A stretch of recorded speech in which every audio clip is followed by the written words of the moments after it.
live. Oh, hey, look at that. There we are. Oh, I got to slide over. Oh, yeah. And there's a big old table now between us and the camera. All right. How's that? So the... Oh, yeah, look at that. Oh, yeah, because it's backed way out. Yes, from our yeah, right. For our last Oathmark game, right. Right. I feel like I'm like a mile from you. Oh, oh right. Yeah, that's right, because we got the chat in between us. Yep. Yeah, so sorry, the scale of things has kind of changed a little bit. We had to move stuff around. now that I'm not so close to Jeremy, I appeal to be taller. Oh, there you go. All right, I'll take it. My gravity is not working on you as hard. And a sound defeat of the dwarves and their goblins. It was not sound. It was not a sound defeat. It was a defeat. It was not sound. It was close. Okay, so two things that I know I did that I've done on multiple games. Okay. Especially Malifaux. I paint a new unit. Yeah. And I really want to use that unit. I really want to do something amazing with that unit. Right. And if it's not built for that, then don't do it. Don't try to do it. Okay. Yeah. And the other thing is not remembering rolls. It's like, it's like, oh, maybe we got 8 turns. That's like forever because the first game 8 turns was forever. It was. Oh my God, it was forever. We didn't have so many units, and so I got time. But if I really thought, okay, wait, 8 times 12. Let me see. I can only get this far on this because we're doing 4x4, and so those are the things I gotta keep that clear. It's like you've got units that do specific things and make them do those things. Don't be like, oh, let's try this. I wonder what it's like if they charged. Yeah. But I mean, that's kind of what the Escalation League is for, right? It's what our second game, and as much theory hammer, right, or theory crafting as you do, you can look at once you figure out how the game works, you're like, okay, you're looking at the stats, and you're like, okay, I think I know how this, but until you actually put it on the table and try stuff with it, you're just like, well, that didn't work, right? right. And if I rolled decently at all, but I think it was that was a really good choice of you to be defenders because your super low activation plus that bonus from being near the oath marks kept you very you weren't going to route. It was like you'd have to roll a freak, two ones. Let's roll 2 ones. Yep. To actually be able to route any of those units, or not even route them, just disorder them. Yeah, disorder them. Yeah. So that was a good move because that made you unbreakable. That was basically Like we're talking about the last live stream Oathmark game that we played, which was only a second game, and like your takeaways. My takeaways were, I'm still playing elves as if they have a much higher defense score than they do, because I look at that very low activation score of 3, and the kind of the fluff about them, in their mail and stuff, and I'm like, and defense 9 don't cut it. Defense 9 and defense 10 is I'm like, yeah, these are some heavily armored troops, and it's exactly what the armor is on your side, right? And it's like, oof, all right, there's that, and also 20 points is still not cheap enough for expendable troops. Yeah, that's true. I was happy with how fast those warhounds reflavored as feral elves moved, and how much they could kind of command. But defense 8, 20 points a pop, they're still getting mowed down by bowfire, and they're not going to break and they're not going to flee, but they're just going to get wiped off the table, right? So, yeah, I'm felt better. If I had lost again, I'd be like, oh, fuck the elves, right? I don't know how to play them, right? I'm done, right? Too bad I have 3 boxes of them, right? But it's that's why I was looking into the undead rules, and not to get too far into it because we were talking about other stuff revenants and skeletons, right? They have undead, unthinking, and uncaring in various mixes. Undead says you have the wounds from bowfire, and you always will pass a morale check from bowfire, right? Uncaring says you will never fail a morale test for melee, just never, but you'll take additional wounds for larger modifiers, right? So those two stacked together on revenants with a activation score of 4, I'm just like, okay, these are unbreakable troops that don't care about bowfire. That's perfect screening stuff. Yeah, definitely. Unthinking, you only roll a single die for activation check. So skeletons, I'm like, ooh, skeletons, activation 4. Ooh, unthinking, 1 die. Most people get 2, right? That means you got 1 chance to do it. Yeah. And then there's also spellcaster control, which means there must be a spellcaster on your side of the board. Yeah, right. And if there isn't, all the spellcasting control troops just die. You take them off the board. So that's why I was looking. I'm like, okay, but they're dirt cheap, 13, 14 points for skeleton. So anyway, I got more thinking to do in terms of like what the army is going to get composed of, but getting the hang of it. Yeah. Yeah, cool. I've got some good mantic ghouls and skeletons and stuff you should take a look at. Yeah, that might work. That, you know, like proportion wise and stuff might work well with what we're doing with the North Star. Yeah, I'm as cool as the kits are, and as well priced as they are. The North Star Revenants are a bit. Yeah, I kind of felt the same because I love the name Revenant, and so I want to see like really like just decayed armor and like really cool. But they look kind of like gangly, uncool orcs. Yeah, right. Yeah, right. Gangly orcs. Yeah. And not like, because gangly orcs would be cool. These are just kind of like, yeah, right. Anyway, yeah, that's cool. So who knows when the next game will be? Yes, sometime after May. Yeah, right. Yeah, so Chris has got a move coming up. So yuck. Yeah, lots of busyness, lots of unpacking. But we'll have tons of cardboard if we want to build terrain with cardboard. Oh yeah, that's true, right? You can have a lot of cardboard. I also did order some Wargame Atlantic giant spiders. Oh, I was looking at their halflings. They did the halflings, the armored halflings. Yeah, so I want to look at the rules for halflings and see if there's some synergy. I think they're available on the Osprey Games website. Yeah, they added them. So I want to see if nimble would help me. So they've got courage and nimble. I think is the only difference. Okay. Yeah. So like your consortium is just short people. Yeah, right. Dwarves, goblins, and halflings. All right. I get a maximum height. You must be under this high to join this army. All right. Yes, and easily mentally controlled by some sort of dark magic. Right. Nice. Anyway, cool. All right. Well, hey, everybody in the chat. Hi. Hey, Matt, how's it going? Yeah, Elfie Vengeance. Yeah, that's exactly what. God. Yeah, I'm glad Abyss isn't here. Or maybe. Oh no, Abyss did catch the end of that. Yeah. Oh, that was sad. He had to watch that. But hey, K5, how's it going? Good to see you in the chat. Nice. Oh, just a heads up, the tweet didn't actually have a link to the video in it. Oh, all right. I'm not sure which one we'll have to go my check. automation has been failing us on the WordPress when we go live. There's something changed, something expired, or maybe it was actually Restream. Maybe Restream is doing things differently now. Like you have to pay a different tier or whatever to I hate when they shuffle stuff around. Oh, and we used to use, not to go too much into the software and stuff, but Zencaster just made a huge change. They were really good for recording interviews and stuff, and now they're trying to go all creator, and they're like working with like Anchor FM and stuff to create like, so you can monetize your podcast and stuff. It's like, just be a good tool. No, you got to monetize everything. We're in late stage capitalism. That's right. Everything has to be monetized. Yeah, including your plasma. Hey, Mr. Shades, how's it going? Oh, nice. Oh, so he's talking about cool models, and I'm sitting here cutting Archon Studios wooden railing off sprues. It's modeling. Nice. It's modeling. Nice. More modeling than I'm currently doing. Yes. Very cool. Yeah. So and speaking of the war games that we were playing, we just saw the release. The new War Master Revolution got a release. Yep. So not Warhammer 10th edition. Right. Yes. War Master Revolution, the 10mm. Yes. Epic fantasy battle. Yeah. Right. And so they were recently faced with a cease and desist because they used old Games Workshop art in the book. This is an all new PDF. Their latest version of the rules, I think 2.0, cool. They're calling it. And they removed all the art and had an artist contribute work to illustrate the entire rulebook for free, or at his own expense. And also model painters contributed their painted minis photography to make the book even more wonderful. It's like the War Master Revolution community is pretty active, looks like. Yeah, and I think so. And I think they're keeping the rule system, kind of living. So that's nice that they're making changes because they're playing enough that they're evolving. It's like this has always this has always sucked about this rule. So let's change this, or let's add an optional rule or an advanced rule as a standard. Yeah, I like War Master Revolution, and they got those wood elves I'll have to go check out. The one thing about War Master, not to go too long into it, that one game is Undead, where it's like, it's cool, unreliable activation, but as soon as your general fails that check, you're done for the turn. Right. And Undead just got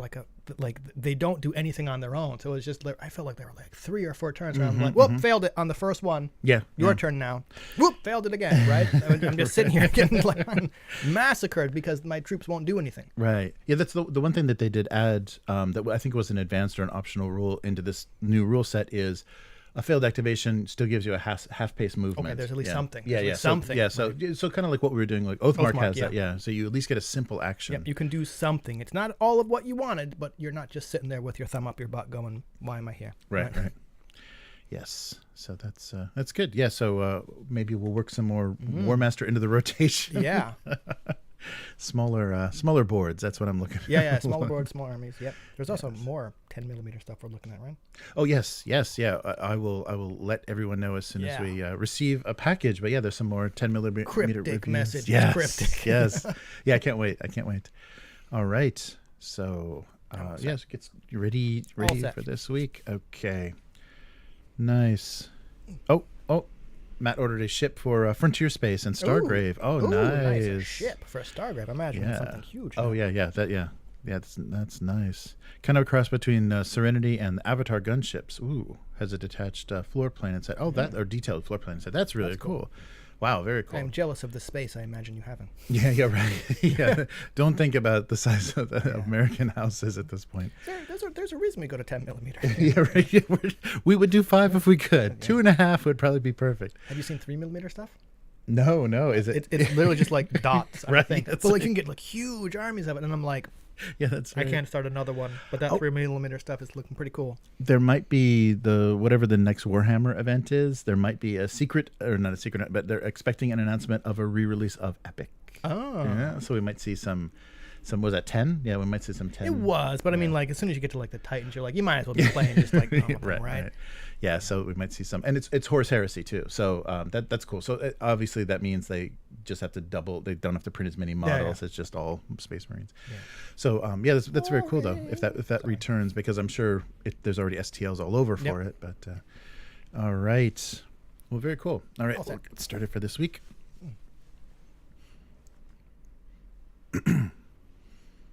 Welcome to the Weekly. I'm Jeremy. I'm Chris. And this week on the Weekly, Orc gets a first draft and an axe. Okay. Project Black Flag gets a name. Okay. Pathfinder Beginner Box stays. And Hate-Based Half Races Backpedal by WotC.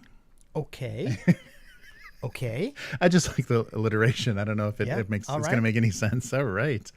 So let's start with Pathfinder, and I'm sure we'll be returning back to them. So Paizo releases the first draft of the Orc Universal Role-Playing Game License for public comment. So this is a draft, and they answer some questions as well in the thing that they're calling the Orc Axe. So it's the answers and explanations that they abbreviated Axe. So kind of an FAQ for what they're doing. And the one big question that people had is, you're after the kind of OGL fiasco and 5e goes into the Creative Commons, why don't you just do that? Why are you doing this? Why we're doing this Orc license and not just having everything go into the Creative Commons? And the answer was kind of interesting because what happens is, let me get the quote so I can be a little bit more precise. So what happens with Wizards is using the Creative Commons, which gives everyone the right to use the contents of the SRD that they designated. So this is wonderful assurance for the gaming community that 5e could confidentially be used forever. Unfortunately, when another company builds on their SRD, those innovations are trapped in their product and not automatically relicensed to the gaming community. But Orc will do that. So anything that you are doing under the Orc license is shared. So there's no development that's going to happen that's not going to be able to be used and then iterated on by other creatives. But Creative Commons does do that unless you put what you added to the SRD under Creative Commons, then you can trap it in your product and nobody else can use it. Right. So that was their choice. That was their reasoning for that choice. Okay, like, that's true, right? But there's so many, counterpoint, right? Yes. Like, okay, at this point, I'm happy there is someone with an OGL license that's not WotC, and that's it. I still don't think the OGL is necessary, or an OGL license is necessary, right? And they're right. If someone makes a game or something from a Creative Commons document or Creative Commons product, the people, depending on the license that the Creative Commons is, they do not also have to make it share alike. Right? So they're right. Or Paizo is right? Depending on what license the person uses, whatever innovations might be trapped, in the thing, right? Is that necessarily such a bad thing, right? And I know they're skewing this as a positive because they want it to be that way. Yeah.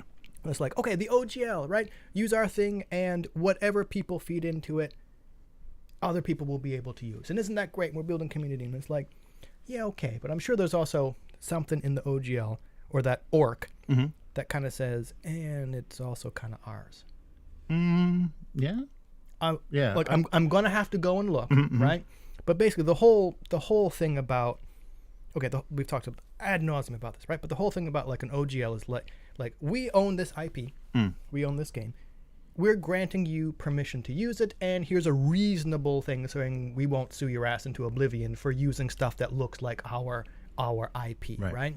I still don't know how a universal game one would work unless there's going to be a section for every company who puts a game on this ORC thing, right? Specifying what can and cannot be used. And the thing about the Creative Commons is everything in that Creative Commons document is fair game and up for grabs. Right. Which is why some people or some creators are doing, okay, this game is not Creative Commons.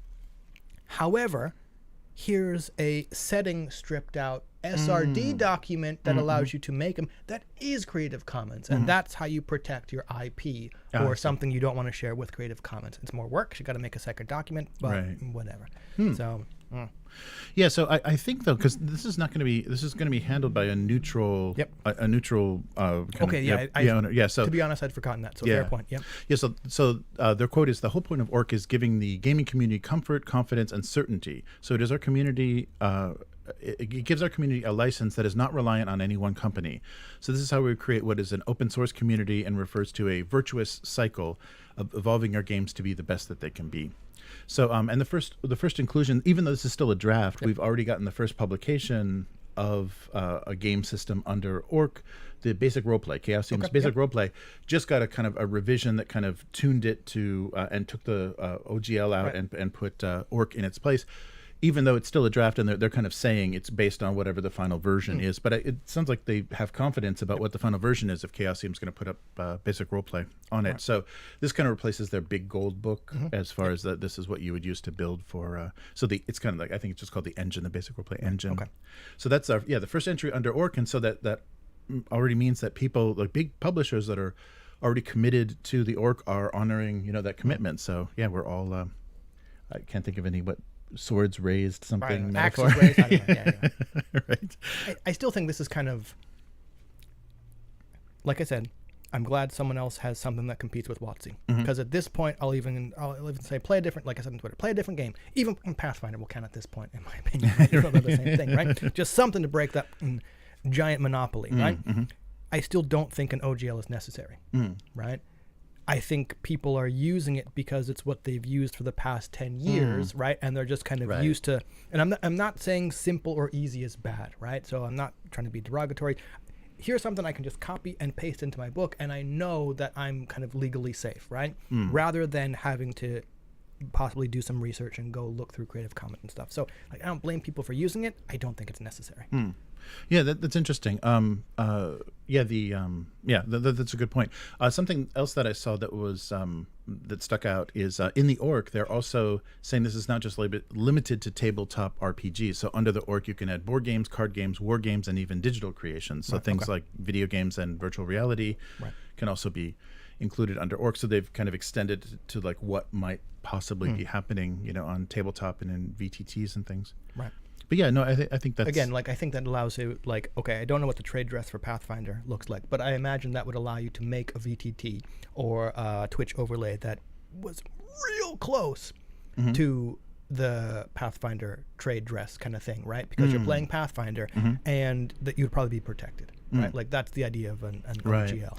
And I wonder if, just the OGL kind of came about because of the, TSR, they sue regularly. Like, they were trying to, people were being, it was like kind of cold water thrown on the community. People wanted to DIY and kind of develop things, and when TSR started suing, they're like, well, wait a minute, we can't. Honestly, and not to keep getting into it, like the OGL was specifically made by admission of the writer of the original OGL to bring everyone into the fold of 3.0 or whatever compatible games, right? Yeah, yeah. Here's this really easy thing you can use that's based on our system. Right. And the end result was intentionally to have people to use our engine. Yeah. To kind and of so not, So to eliminate other. Yeah. And that's where we are now, right? Like the propensity of D&D is probably thanks to the OGL, right? Yeah, so Orc isn't solving that. Well, actually, I mean, no, it is, because it's including a ton of stuff that's not D20. Like, it's going to be multiple rule systems and things. That's why I kind of want to see how it works. Like, at this point, like, okay, yeah, here's another choice. I don't just want to replace it with another Monopoly, right? Right. Yeah. So, yeah, we'll see. It'll just be a collection of monopolists or a single monopolist. Maybe. And again, it being held by like a neutral thing does go a long way to kind of like reduce my fears. They're still there. Right. Yeah. So we'll see what happens. And speaking of other reactions to the OGL, Project Black Flag, Kobold Press's attempt to do an open 5e, will be coming in May. Oh, sorry. Backtrack just a second. We're going to get a. So this is a draft, and they're saying by the end of April we'll get a final version of Orc, or at least the first draft, or first iteration, first final version that you can be including in your creations. And Open 5e. So Project Black Flag has a name, and have you seen this name yet? I've not. Okay, good. It is. So this is a live reaction. Well, did I mention it will be kickstarted in May? And the name of this this Open 5e system will be called Tales of the Valiant. Yeah, I don't hate it. Yeah. I was like, at least it's not a blank and blank. That's something that's alliterative, right? Right. Yeah, that's true. Yeah. So this is Core Fantasy Gaming.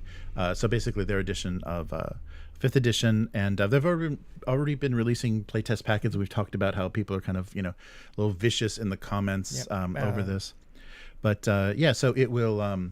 So Tales of the Valiant is a core fantasy role-playing game that builds on the Creative Commons foundation of 5th edition. So Project Black Flag took the bold steps to keep 5th edition vibrant in an evolving industry. In January, Kobold Press and the growing 5e community have worked together to create an open, independent version of 5th edition.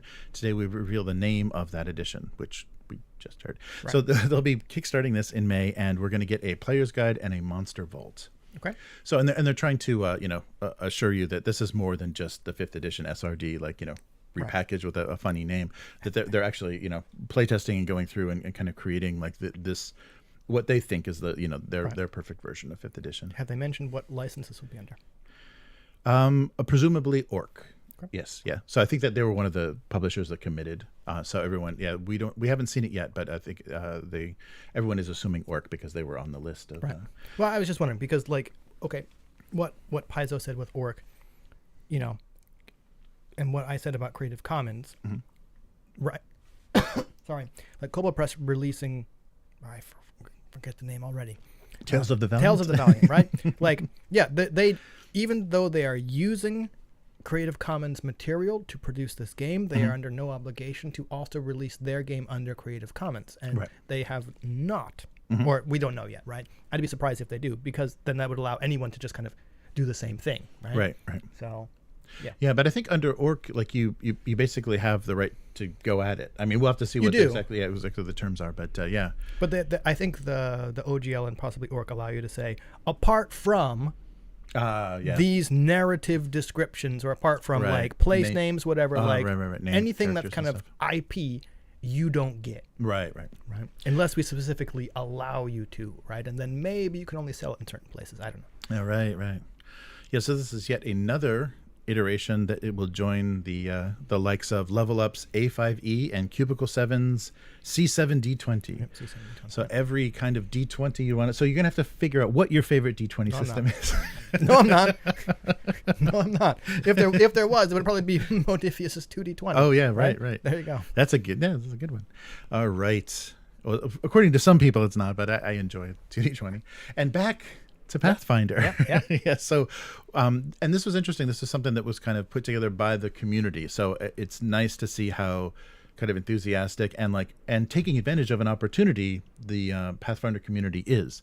So the Yoda speak? The Discord, sorry, the Discord, and I believe the subreddit mods put together this event that they're calling Pathfinder Beginner Box Days. So this gives you the opportunity, you can register either on the Discord or the subreddit Pathfinder 2E to join with already experienced game masters and play the 2-session based Pathfinder beginning adventure included in the beginner box.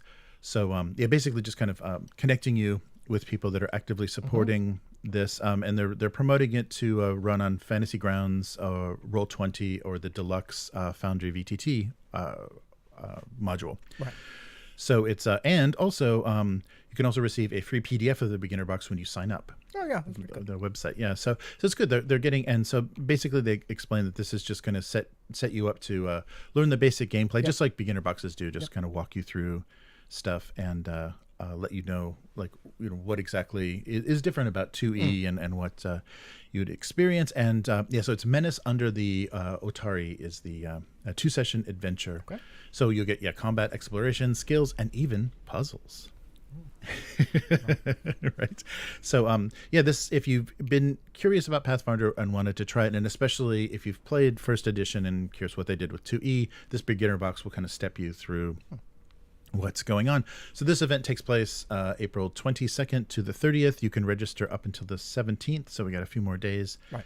And that'll get you the PDF, and they'll slot you in with someone that's running the sessions and on one of those wonderful VTTs. Nice. And so that's nice too. You actually get to see how a VTT works. Yeah, get to try the game if you've never used a VTT, and if you've never seen what pre-written, like professionally published modules look like on a VTT, because maybe you played Roll20, but you're just slapping maps up there, and it's like, oh wow, this is really cool, and the dice and the character sheets and everything is And this is how you run the game. Right? right. So if you're curious, I'll put a link to getting registered for that, or you can just check out the Pathfinder 2E subreddit. All right. And the last thing, oh wait, I think we got something for this.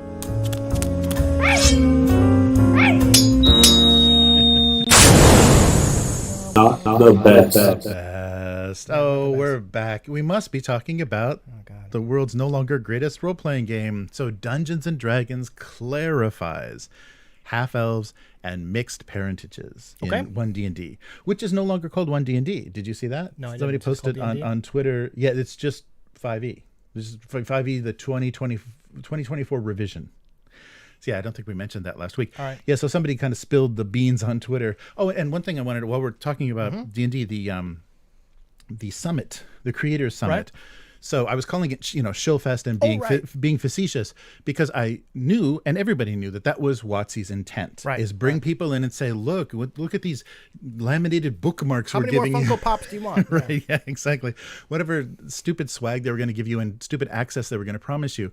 But immediately the creators stood up. They rose up against this bullshit kind of promotional press release that WotC was trying to do in their face, and said, we want to talk about this, and we want to talk about this, and what about the OGL, and what about this? What about this for creators, and just going into basically. So there was some really great. So Indestructible Boy is the video that I watched, and he mentioned everybody that was very vocal and kind of turned what was supposed to be just a quick little 30-minute Q&A and just like, okay, move along with a bunch of corporate non-answers into multiple hours of what about this and what about this. So things that still got corporate non-answers. Well, yeah, okay, they still got corporate non-answers, but they flung some spittle in their direction. I think with their they're over enunciating. I don't know what they did, but it was really really nice to hear that people just didn't sit back and say, okay, where's our free t-shirt? They actually said, you and one of the creators said, you're calling this a summit, and this is not a summit. You're just advertising at us and expecting us to run back to our channels and say, hey, the WotC's not so bad, guys. So big respect for everybody, and I'll take a look for that Indestructible Boy. Because I want to watch that too. He's great. I mean, I think a really great member of the community, and doing his own system Vagabond is on Kickstarter for him. So I'll put a link up for that. But anyhow, just want to say I wasn't calling everybody shills. I was calling what WotC was trying to do shills, and creators proved us all wrong by saying we're not going to be marketed at. Nice. So the Wizards of the Coast addressed the controversy with a brief statement discussing any other kind of statements. So back in August, they already let us know they're getting rid of the half races. They confirmed that by showing us what was going to be in the player's handbook revisions as far as the race or the species choices. But now they've totally screwed themselves because if they're still gonna use the word species, now what they're trying to do doesn't make any sense. Okay. So options for creating characters descended from more than one species are not being removed from Dungeons and Dragons. So their statement on Twitter said, proposed adjustments to character origins have been open to the community since August of last year and will be further revised. So what they're saying is so the phrase, that was the statement I think people were reacting to the most, Jeremy Crawford, like half is inherently racist, so we simply aren't going to include it in the new player's handbook. If someone wants to play those characters, they still have them in D&D Beyond and the 2014 5e handbook. So inherently racist, people are like, whoa, Right. what does that exactly mean? So what they're doing now is, instead of having half orcs and half elves, in the playtest rules, you can create a character with parents of two different species, which is impossible. Doesn't fucking work. Doesn't exist. Doesn't work. Unless you're a liger or a mule. But even, yeah. Anyway, But anyway, so you can't reproduce beyond that point. But with players choosing height and averaging the lifespans, and then using the character creation rules connected to the species of one of the parents. So they're still letting you have mixed heritage. It might affect your height or your appearance, but you're still gonna have to choose the things that don't, Right. I don't know. Like, Yes. okay, there is something to be, pardon me. There is something to be said for getting a full picture of your character, right? But apart from like an old school revival aging effects from some kind of wicked undead, when has the age of your character ever fucking mattered, right? Right. Cool. Yeah, average that height and lifespan. Awesome. Never going to use it again. Doesn't Right. fucking matter, right? So like, I don't know. It's just like you said, the whole thing. If you have two species, they can't reproduce. So right off the bat, you're just fucking wrong, right? Stupid. Then like it's like a little, okay. Yes, you can't, unless they go in with a Sharpie to everyone's house and like black out, right, all the parts in like previously printed material. They just got to say, we're not using them moving forward.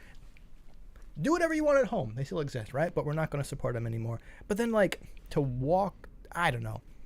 Not even a walk back. It's just like a meaningless bone. Like, here you go. Yeah. And just like it's ungone. it does nothing. Right.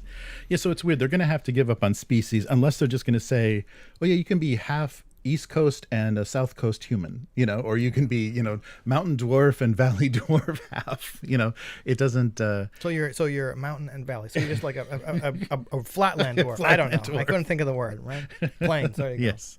So yeah, it's just bizarre, and this is just going to haunt them forever because they're never going to be able to satisfy. I mean, well, yeah, they're just going to say, hey, we called it species, it's good enough, but it's going to keep coming back that, and especially when they're virtue signaling or pandering by saying, we know these racist half races that make you so Yeah. And here's the thing, Jeremy Crawford. Remember, like half species. Okay, half species are impossible, right? Like half races aren't inherently racist. It's how you portrayed them that was the problem, right? Right. And I get you just kind of like watch this. You know what? We can't be bothered to put in the time or effort to sensitivity read this, so just X out the whole section, right? Yeah, okay, yeah, fine. Like I don't have to agree with that, but like I guess it's a response. It's possibly a valid response, right? But you're like, whatever. I don't know. Yeah, I don't care what they do as long as they don't eliminate those sexy half demon girls. Those tieflings are still in there, right? 'Cause apparently they breed true, right? Oh, thank God, right? I was worried. And also, like, okay, have they screwed themselves? I don't think they have, because I think there is at least a vocal enough subset of the D&D fandom that can go, the rules don't matter, you can do whatever you want, it's a toolbox, and you're just like, there is no wrong that WotC can do, right? Because the rules are just suggestions. Yeah, right. You can make them do whatever you want, right? Yeah. You can play Wolverine. Yeah, you can. You can play Wolverine. You can play Cyberpunk. You can play Pacific Rim. You can play anything you want. It doesn't have to be a combat simulator, right? Just ignore that half of the book, right? Who cares, right? Right. Oh, thank Ask you. me how I really feel about it. So we will continue with this. I'm sure Not the Best will keep coming up as they keep posting on Twitter. This is going to be downgraded to like not even close. not even close. Yeah, not the best. Yeah, what's the next step down from not the best? Just like Not better, not even good. Not even good. Not even poorly. Aggressively mediocre. I don't know. Oh, nice. Aggressively mediocre. There you go. Actually, that's the new tagline for my game. The world's most aggressively mediocre tabletop role-playing game. There you go. 2024 revision. 2020. Oh my God! How long can we make this title? aggressively. That's getting documented. Aggressively mediocre. 2024 revision. Nice. All right. Oh, brutal. Well, that will do it for this week. That's on that aggressively that's mediocre note. That's all the damage. Yeah, that's all the damage we can do. Another aggressively mediocre episode. So I am going to have to go, jumping back, I am going to have to go like read the ORC. Yes. Because as someone who doesn't necessarily think OGLs need to exist, I kind of want to, I want to see what's in it. Right? And don't forget the axe for their commentary and kind of explanations. Yeah, the ORC raises its axe. That axe, that's a little bit too... It's getting pretty... it's a little bit too cute. If they print it on green paper, then we're all in trouble. Jesus. But and they even said though that they're trying to make this as simple and easy as possible. But this isn't easy. It's not an easy thing to do. No, it isn't. Yeah, and so okay, I think maybe that's one of the things an OGL has going for it, right? Like we've, pardon me, we've tried to make this simple for you, right? All you got to do is copy and paste this thing into your book, and you're good, right? So I certainly, like I said, I cannot fault anyone for using an OGL because all you got to do is copy, paste, and you're legally protected, right? Right, yeah. As opposed to having to like go through Creative Commons, and it's not that hard. I mean, there are human readable summaries, right? But finding the one you want and making sure you're kind of covered and stuff. Okay, I get it. Maybe you don't want to do that. So yeah, fine. Yes. Yeah. So one more quote from Paizo about that. So we wish it were less complicated. We've opted for simplicity wherever possible, but when we are faced with a decision between precision or simplicity, we opted for precision. Okay, that's fine. Yeah. So we wish it was simpler, but slicing copyright in half is challenging. Yep. Fair. Okay. Yeah. So yeah, I think their heart's in the right place. Yeah, I can't deny that, right? So I'm more inclined to believe them than corporate like WotC, right? Right. Yes, I think publicly traded companies and there open source are not are not involved at all. All right.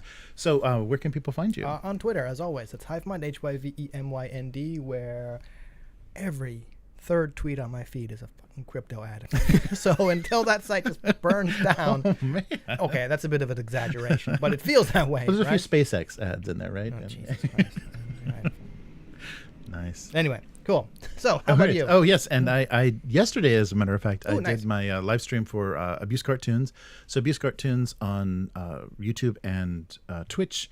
And that happens every week. And I draw 2 cartoons for my weekly domestic abuse, which 2 you can... cartoons. Yeah. 2, yes. 2 for the price of 1. Yes, for 1 live stream. And you can read that archive on gocomics.com/domestic abuse.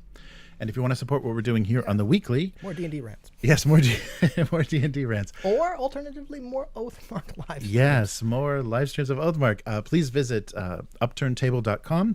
And if you want to support us directly on the weekly, visit patreon.com/upturntable and become a weekling. The strongest of all supporters. Didn't miss my cue. That Yes, there we go. And let us know what you want us to see do more of, less of, how controversial should it get, how many open game licenses should we discuss. There's only 2, right? I don't know. And so Upturned Table on all social media, and we'll be doing this again next week. Yep. Later, mortals. Goodbye. Nice.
There we go. Maybe I should do some kind of intermediate screen with that countdown so I'm not on camera. I think Matt's got it right. Not the best should be downgraded to possibly the worst. Possibly the worst possibly the world's worst role-playing game. Yeah, I think aggressively mediocre, though, is what WotC is aiming for. We're going to play test this, we're going to crowdsource this, and it's going to be nothing anybody wants. But it'll be a very gray, pale mush version of it. Nice. So good to see everybody in chat.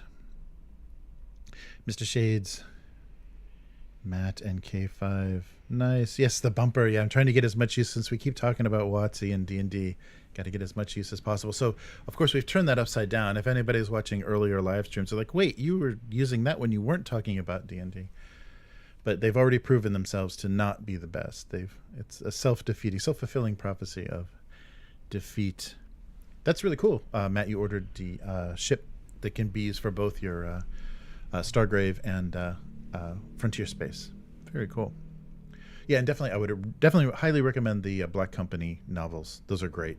And I don't think he was ever. I don't think Glenn Cook was ever a vet, but he was a Marine, and so the tone, like the group of mercenaries kind of thing, the Black Company, it's got a really good. You can just tell he's like tapping into his the camaraderie between Marines.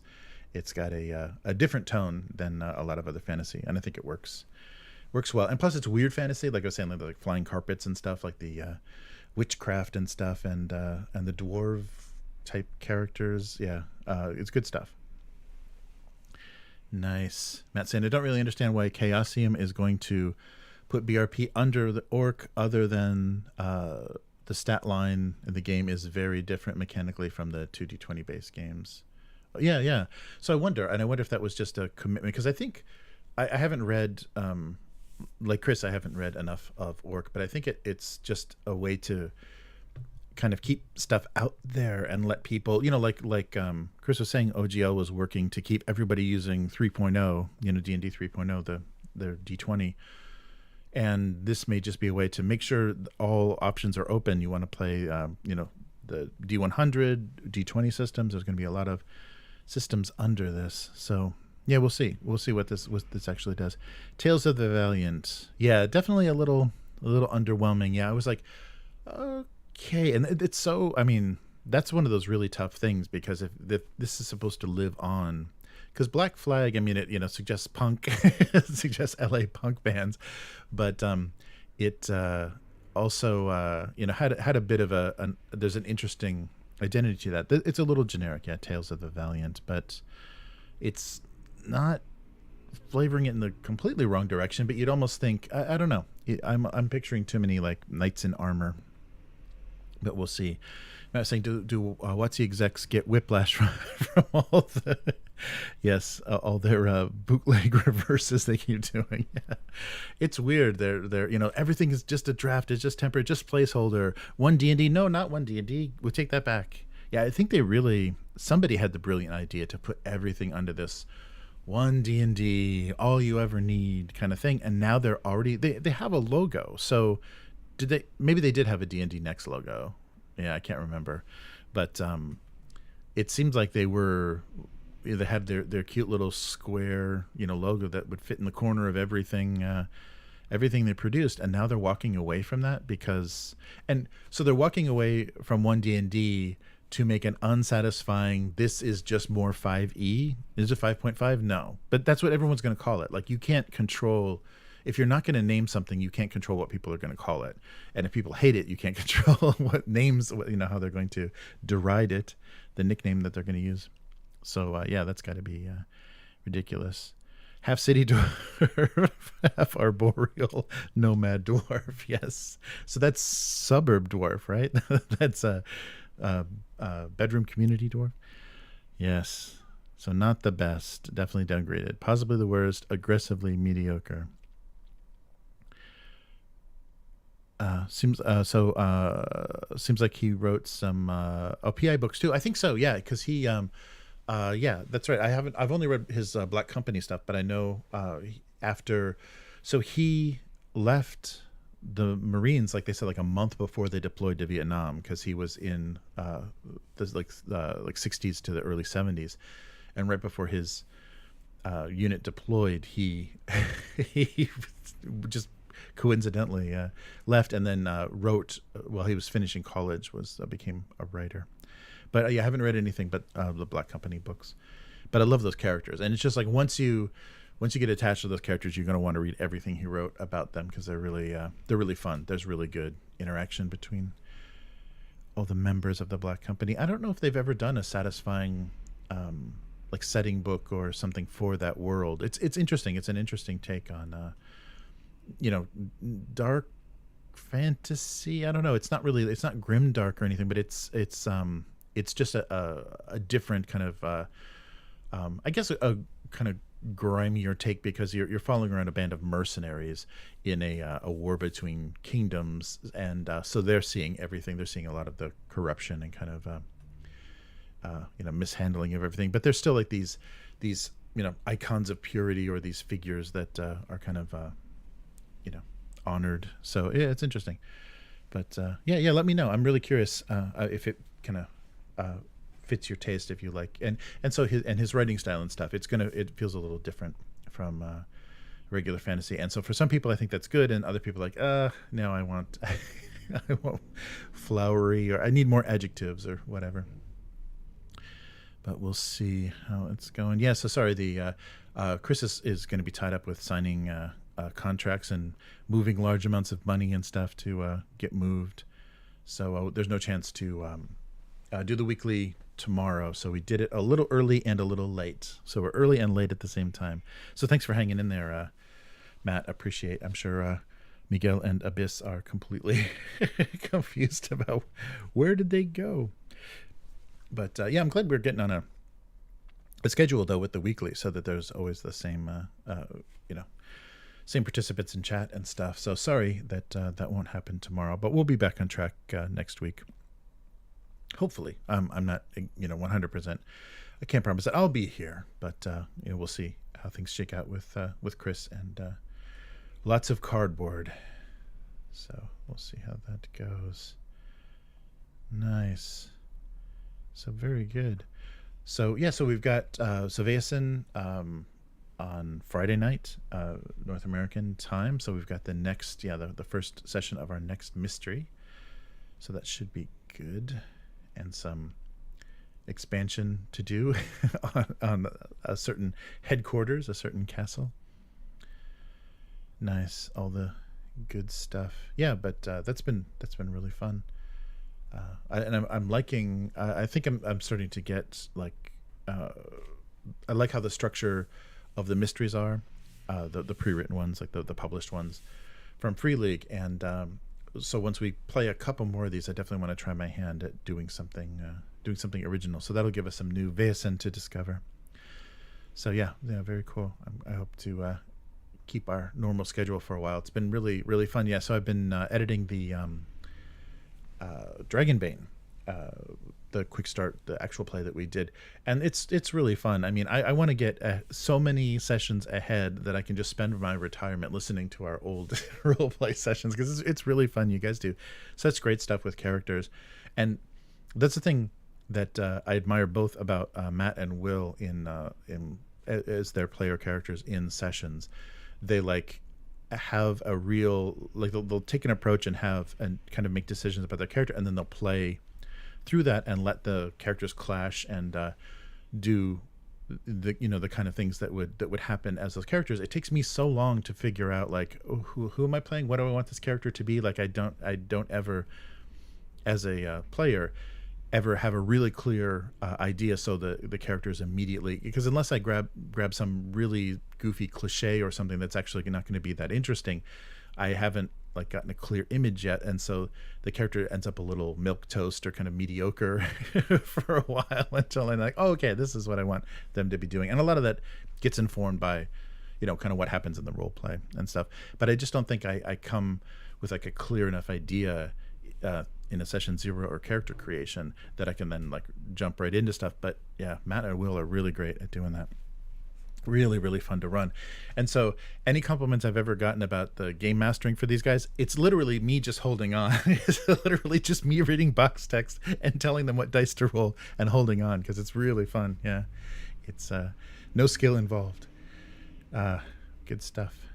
But yeah, so more of that this weekend. And yeah, so I hope we'll get back to Oathmark. I mean, we've got some units to build, but hopefully we can get back to that soon. And the yeah, I won't spoil anything until it actually manifests. I don't want to talk about something and have it not be happening. But we might have some more 10mm fantasy miniatures to talk about, and some really good looking stuff. And so I'm looking forward to sharing this with you guys as soon as it shows up. And with shipping the way it's going, yeah, between Europe and Japan, I can't promise that'll be anytime soon. But we do have a 4x6 neoprene mat coming, so thank you to Patreon. That makes all that possible, is to have decent looking tables because of you guys. So we'll have mats to do a pretty decent variety of it's going to be like I forget what they call it, like the dead valley or something. So it's going to be like kind of grass and bare earth, so we'll be able to dress it up or dress it down to work with most of our Oathmark stuff. But yeah, very fun. So yeah, and I still have to figure out, because a lot of the battle reports I see for miniatures, people are holding a camera, and it's got kind of the anti-shake kind of thing on it, so it's not making you nauseous, but they're just kind of pointing it around the table and stuff, and that's become this kind of de facto way.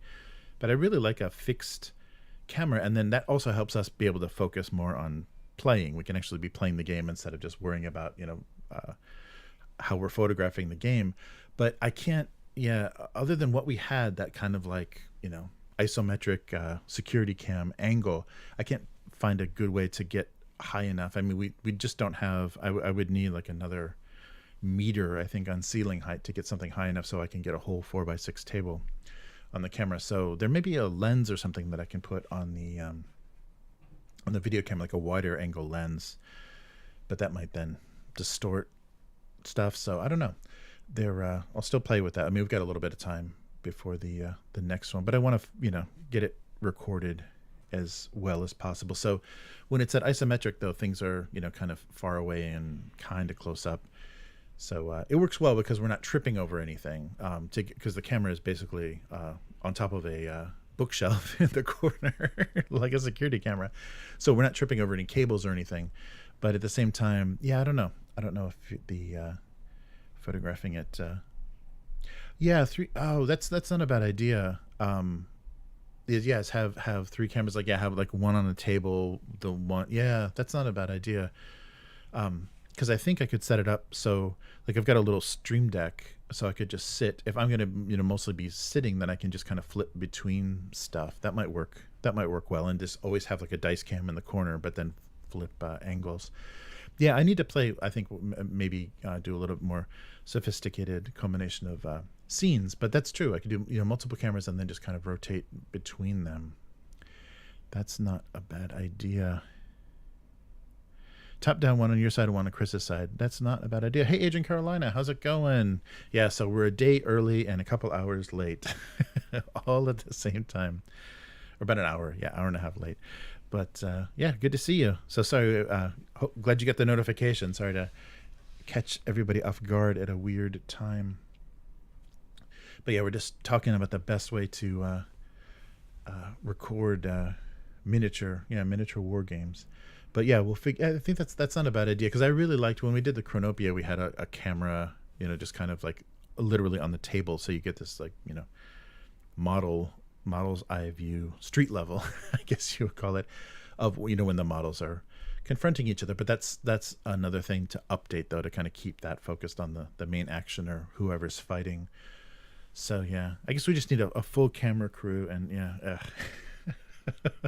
yeah, one more person, like a producer or somebody that could actually like run like a control room type interface would help a lot. And even with the weekly, that would be so awesome if we weren't just fixed camera.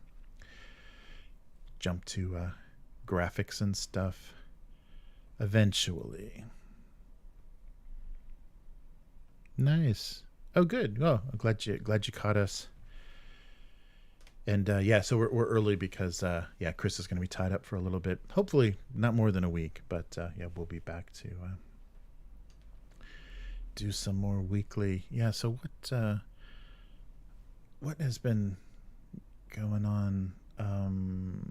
Yeah, I'm trying to think. There's the stuff that keeps popping up on Kickstarter that I don't really talk about. I don't want to keep flooding the the weeklies with Kickstarters, but there's always things that I'm half interested in. I know Chris, and some things that Chris is completely not interested in that we don't talk about very much. It's fun to sometimes antagonize Chris, but other times it's like it doesn't make for exciting content.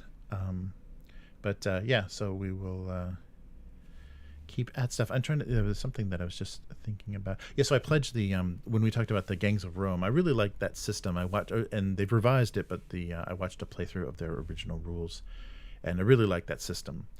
Mobs in the street, and your characters can kind of jump in and out of mobs and stuff. There's some really good and good elevation rules for a skirmish game. I really like to see cool elevation rules. So you just have to have plenty of buildings under construction, and then you can have all kinds of fun elevated play. So we'll see. Yeah, and War Master Revolution. So the new set of those. So War Master was kind of the version of a fantasy version of Epic, basically. So ranked fantasy 10 millimeter, and or was it, I think it's 10.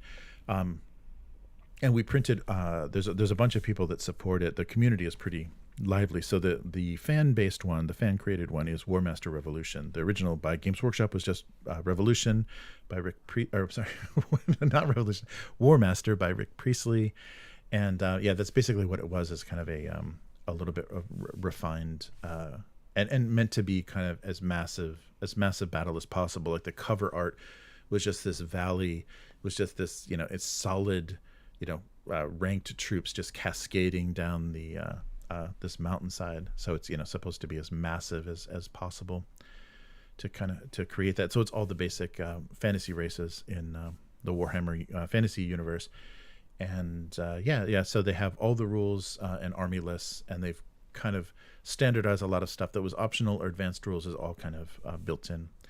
So it's really fun, and it's printing the little 10 millimeter is really nice on a 3D printer. You can get so much of those on a single build plate. So you can really do a lot of the nice stuff. And then you're supporting the 3D artists directly that are doing stuff. And they're kind of, they're imitating a style or imitating a sensibility, but they're not really, knocking off. And because it doesn't even exist, they're not taking away from any of Games Workshop's properties, because they're doing all old world inspired stuff. But it's really good. Oh, that's right. The Apex Legends Kickstarter. So they're going to do a board game. Couldn't care less. But it's got some nice. Yeah. Oh, yeah. That's the thing that I hate, is when board games have awesome sci-fi minis that would. Oh, those would be great in Stargrave, or yeah. When they do terrain and stuff. Nice. Oh, Agent Carolina saying, did WotC ever back off of their monopolization efforts? Yeah. So, yeah, putting the SRD for 5e into Creative Commons, and just trying to I don't know, seduce a bunch of creators into not talking bad about them anymore. But they backed off from their weird OGL stuff, but we haven't seen like the next big fight is probably going to be whatever the user agreement is for the virtual tabletop thing, which looks like it cannot possibly work well. And if they're already dividing it between, because my idea, what I was thinking of, and why they were trying to play down all the people that canceled D&D Beyond, is because I thought they were going to roll over those accounts right into the virtual tabletop thing and say, if you have D&D Beyond, you automatically have our, tabletop play, whatever they're going to call it. But it sounds like from that statement that Crawford made about the half races, that D&D Beyond and 2015 5e and then whatever they're doing in this other product are going to be separate. It's not going to be, the old rules will still exist, everything will still exist in this system, but maybe in their new system, they're going to go with whatever the revisions are. Yeah. So yeah, we'll see. They definitely deserve the bad PR. Yeah, I'm really surprised, Matt. Like you mentioned, Apex Legends. How many video game or computer game, PC game, board games keep coming out? I mean, there's so many. I can't imagine. I thought This War of Mine. I've got a copy of This War of Mine, which is it's a pretty brutal, like depressing as hell. Like Eastern Europe survive, and it made even more depressing by real world events, but people surviving in kind of abandoned buildings and scavenging while a war rages on.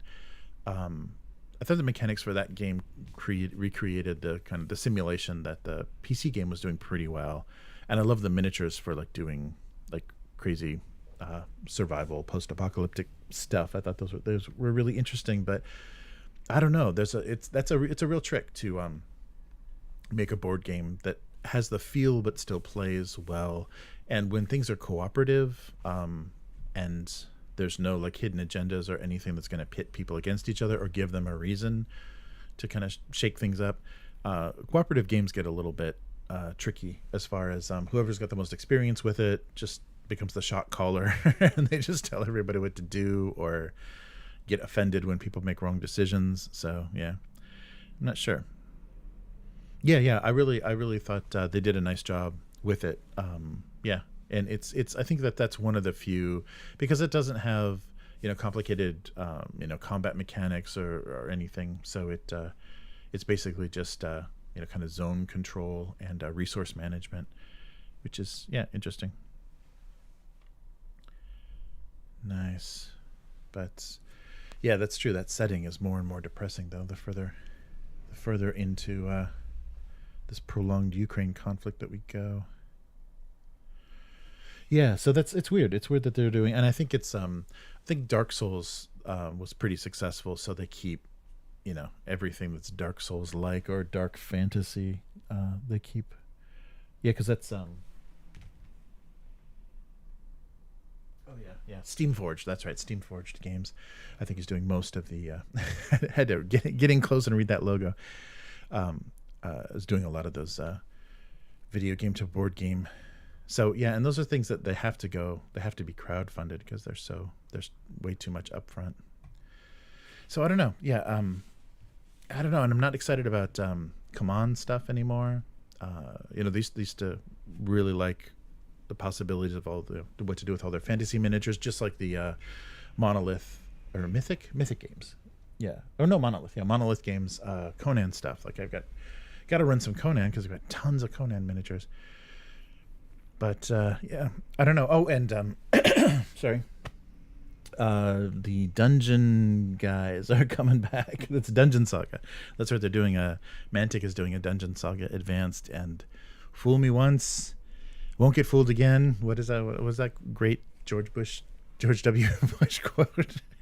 But yeah, I'm really reluctant unless I see some nice prototype review copies or something. I'm really reluctant to dip back into Dungeon Saga. I felt really burnt after the quality of that game when it came out. There's some really brutal minis. I mean, it was like, even for Mantic, those were bad minis. Oh, Dark Souls. Yeah, Dark Souls was the the RPG, the tabletop RPG that they tried to do for Dark Souls was totally broken. Yeah, they did like a 5e port of, to try to run something in the Dark Souls universe, and they screwed things up so badly that some of the starting classes were just completely broken. Yeah, depending on what you chose.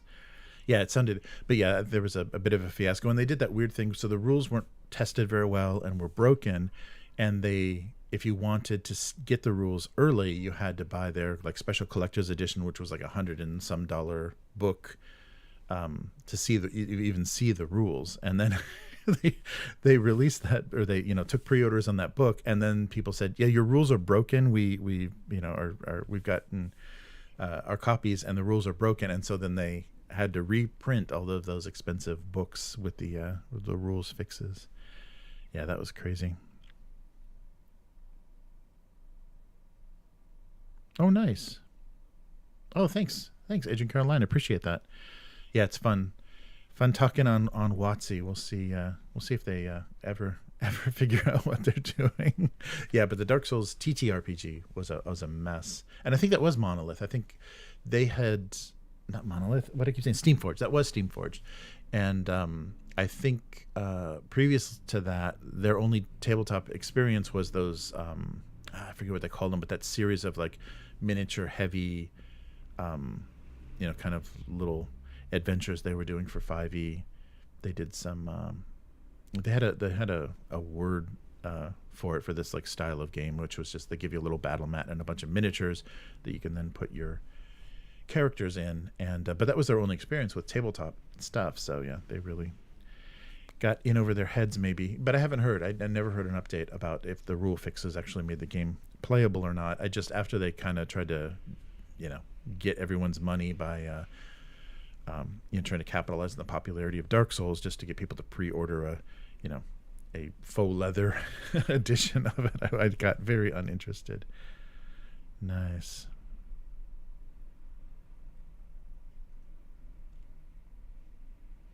Yeah, no, I think you're right, Carolina. It does kind of feel strangely backwards that people are getting inspired by video games instead of book to movie, movie to video game, movie to board game to video game. We're going completely backwards. Yeah, that's the way. But they are doing an Always Sunny Monopoly. I think I saw. I saw some headline that they're doing a Always Sunny in Philadelphia. Monopoly game, which includes a lot of like dirty tricks and scams. So that would make Monopoly just perfect. And what haven't they branded Monopoly with? Everyone's got no Monopoly. Yeah, so yeah, we'll see. I was really surprised how Kickstarters just kind of stayed, running kind of full steam, also running into fulfillment problems and supply chain problems and stuff. But all through the pandemic, Kickstarters were running pretty strong. And now these two alternative platforms, GameFound and the other one, have launched to compete with Kickstarter, specifically focusing on tabletop. So yeah, it's a I don't know if that timing is particularly great, but there's still a ton of projects out there. There's still a lot of stuff that is getting worked on. Oh yes, and speaking of video games to board games, Chris and I are waiting on. It's gotten super delayed, and they've already admitted there's printing mistakes on the cards, I think. So they're going to send us new cards. So the ones we get in the box are going to be wrong. But the Monster Hunter, the Capcom's Monster Hunter game, but it's got insane miniatures. If you like the Monster Hunter game, this is this is just insane. It looks like they do a pretty good version, because it's basically like arena fighting, similar to Kingdom Death Monster. Basically, I don't think mechanically it's going to be anything like that, but it's going to be one big bad and a group of hunters attacking it, or maybe smaller for materials, but it's like crafting, and there's like nice things that they do in there that are very much like the game. And Chris and I are both Monster Hunter fans, so we couldn't help but go in on that. Nice. Oh, really? Yeah, Lord of the Rings Into Risk. Yeah, that's right. Yeah, of course. Nice. And just found out today, Fallout was inspired by. Oh, I saw that. Yeah, by the radioactive dreams. Yes, yeah. I'm in the middle of my second playthrough of Fallout 4. I don't know why. It's just because it's a cloud game, so I don't have to like install it. So I just started playing it again, and I get that. So Fallout for me is like Monster Hunter. Once I start getting into it, it doesn't matter how much the gameplay really isn't that interesting. You're just kind of immersed in that world, and you just want to do that stuff and loot the stuff and build the stuff. And they have base building in Fallout 4, which I don't think I like very much, but it gives you something to do with all your junk. You know, it gives you another thing to scrap your inventory to, you know, for raw materials. So yeah. Nice. Oh, very cool. Yeah, so we'll see. But the reason I brought up Fallout is because they've got the miniature skirmish game, which they just give us a bunch of STLs in a humble bundle for, and also the RPG. It's got official modules too that they've published for Foundry, I think. So I wouldn't mind giving that a try sometime. The games don't have, like, you know, from the original Fallout games, the isometric ones to the later Bethesda stuff. The lore and background isn't particularly great. It's all kind of a mess, but I think it's a fun enough world to play around in. But I saw that too. Matt. I have never seen Radioactive Dreams, although some of the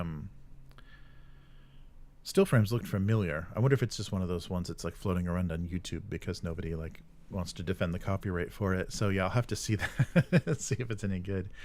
But yeah, it's got a lot of weird, like Fallout, and especially like the later versions seem to have a lot of like weird pop culture inspiration because you know, the shot of the main character and the dog look very much, you know, Mad Max style, like Road Warrior 2 Mad Max style. And and I remember somebody was saying that it had, I don't think there is really any inspiration because the Road, the Cormac McCarthy, the Road doesn't have any context. Like there's not any like pop culture or anything in that game. But I thought back in the day when people were reading about Fallout, they were talking about the Road being an inspiration for that. But there's no kids. There's roads, but you're not often going west. Yeah. Oh yeah, Asian Carolina. Yeah, that's the thing. Did you see that? There's an official, I think it's Forgotten Realms or just an official D&D like whatever mod for Minecraft. And that's the thing that's so stupid. I mean, I guess it makes sense to do these like partnerships, and they're trying to, you know, get a younger crowd maybe interested in playing D&D, and maybe they'll never leave the virtual, they'll never leave a virtual environment. But why would you build a VTT when you have a fully functional, fully 3D VTT in Minecraft? Like you literally could just say, okay, Minecraft is our 5e VTT, and we're just gonna build everything official for it. And everybody knows that. They can run their own servers. Like everybody, like that's already a thing. So if you just, you know, reskinned it with the whole monster manual and everything, and that'd be hysterical. So it's funny that both of those things are will exist at the same time. Yes, yeah. The Road is brutal. It's a brutal, and the book is even more brutal than the movie, and the movie is a real downer. But yeah, but Cormac McCarthy is great. Yeah, if you've never read Blood Meridian, that's a good, if you want a real dark Western, that's about as dark as it gets. Nice. A Boy and His Dog, Don Johnson post-apocalypse movie. No, I've never seen it. Yeah. So it's funny that like nobody, just thought, well, why don't we just, people know Minecraft. Why don't we just license Minecraft from Microsoft and use that? Yeah, because I think people have been, and that's maybe why they decided to do an official D&D thing, because people have probably been playing basically Dungeons and Dragons in Minecraft forever. Nice.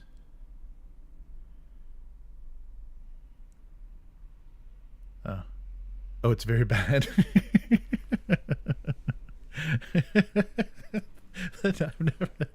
Don Johnson post-apocalyptic. Come on, how can it be bad? Oh, that's funny. Oh man. Yeah, so it's yeah, fun stuff. Yeah, I don't know what I really want to get some face-to-face role play together, but everyone's schedules, and now now with Chris moving and stuff, everyone's schedule is such a mess. So we're trying to find a day to get together and play some, because there's so many new games we haven't even touched, and not even new games. It's just games that we've bought that have never made it to the table for role play games. Yeah, I think we're doing much better with miniature, like skirmish games and stuff. We're getting to try a lot more of those. But yeah, there's all kinds of stuff that yeah, we need a group for. Yeah, we lost a really good group. We had a couple of people go back to their home countries, which is always the hazard of an expat game group. But we had a really good group for a while. The group that played Monster Hearts was amazing, and we got together really regularly. That's too bad. That I guess everyone just keeps having too many kids. That's what you got to do. Children of the death of hobbies. Whatever. There's some. That's a parody of something. Yeah, thanks. Thanks, Matt. Yeah, I really appreciate the regular sessions. That's so good. I wish, and someday we'll get some face to face, but God, that would be so great if you guys were in driving distance. Even if it was a couple of hours, I would regularly, drive to hang out.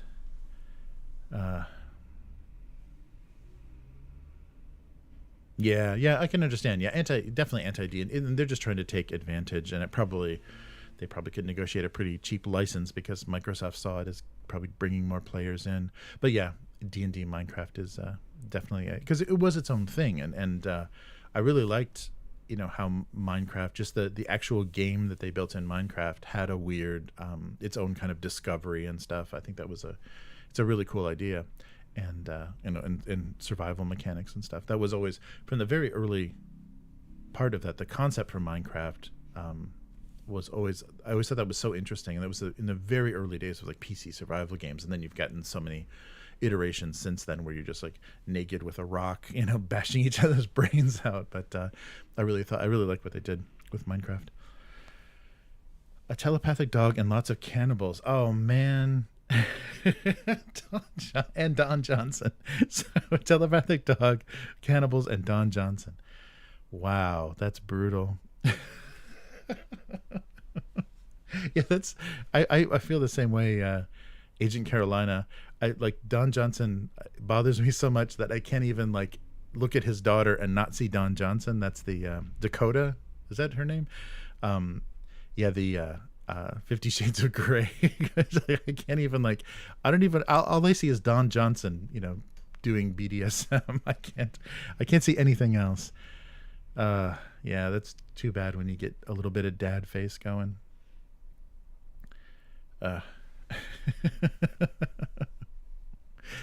Right.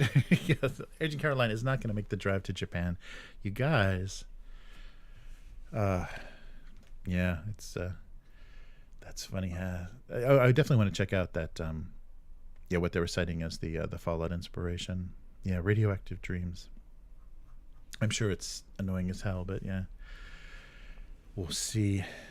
But I really like. I think they did a just the setting, that weird like Frozen in the 50s setting where you're listening to all the 40s, 40s and 50s music on the radio and stuff. I think I like the juxtaposition of like slaughtering super mutants and listening to, I don't want to set the world on fire.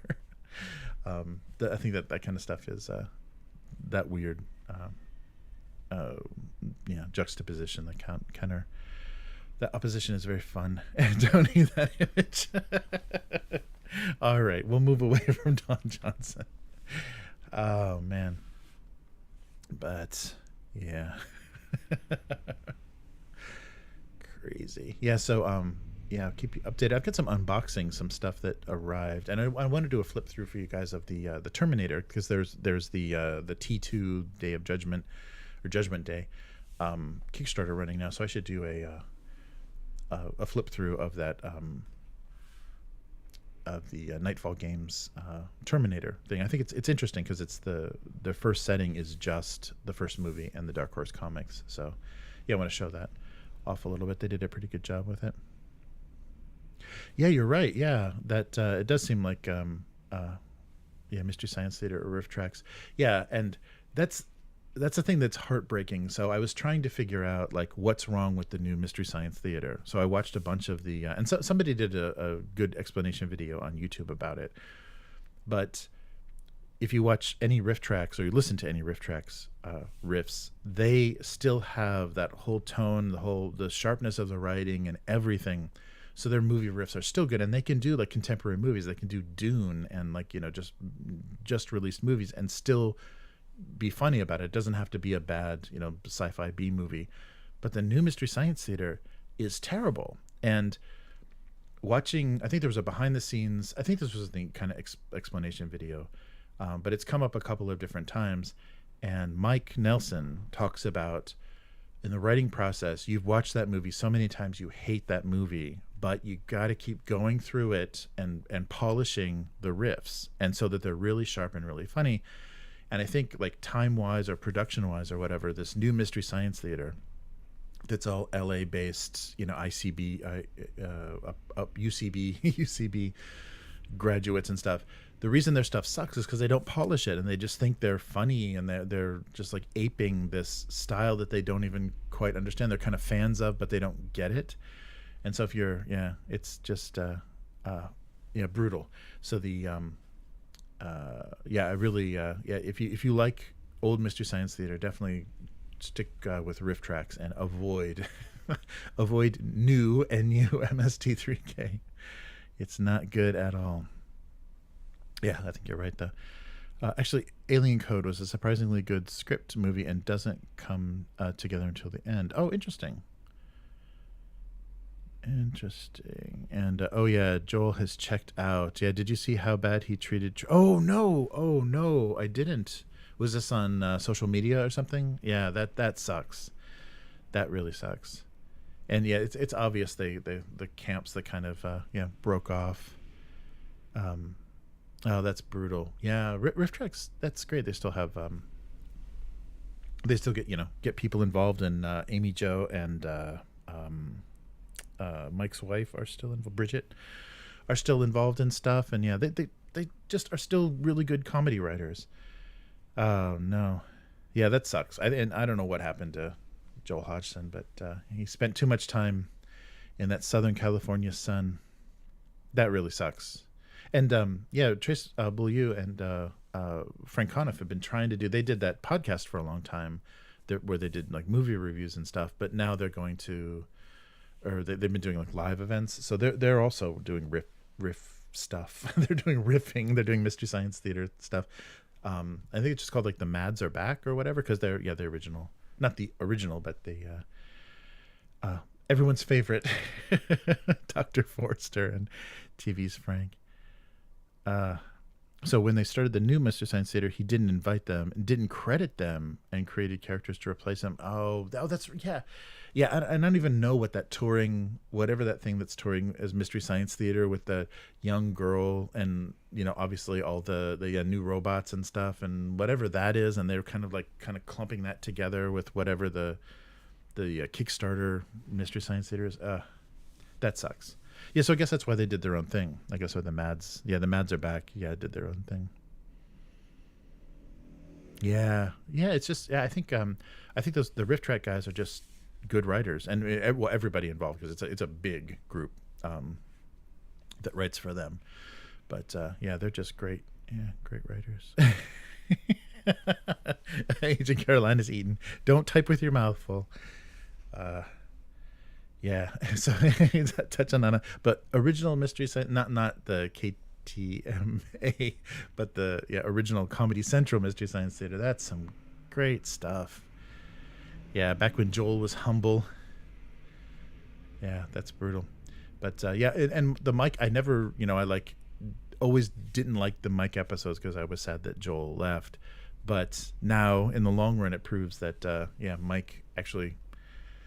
attracted the better writers to him, and may have just treated people better all around because he's still in contact with everyone. He's still like, working with everyone. I think they even have old episodes available on RiffTrax, so they must have made some deal. But yeah, new Mystery Science Theater is brutally bad. All right. Oh, on that note, on that non-tabletop note, so that's what we need. Well, they just did that. They did a like a party game, PC party game version of RiffTrax. So it's basically like Cards Against Humanity or whatever. You make your own riff, and then you write your own line for a movie clip, and then people vote on the best. But yeah, so they have that. I'm sure you could do a physical game as well. So that's somewhat tabletop. All right. But yeah, so that will do it for this week. And I was seeing Matt very soon, just in a couple of days. So get your butler skills in order. Yeah, me too. Yeah. And I didn't like, especially when it was on Sci-Fi Channel, how they drug out the host segments into these like silly, all the drama, like they're developing the characters and like having them whatever time travel or whatever they were doing. Some of that stuff went on too long. But originally I was very a Mike skeptic as well, but he's definitely I think he's much funnier than Joel is right now. I think Joel lost something was lost in the aging process. That's brutal. All right. So, thanks everyone for joining us. And if you're a patron, you can be listening to this on the Patreon RSS feed. And if you are, thank you so much for your support.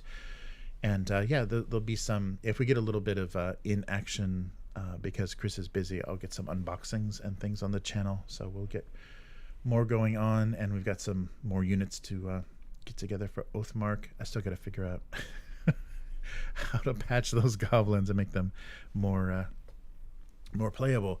But everyone take care, and we'll be doing this again next week. Goodbye.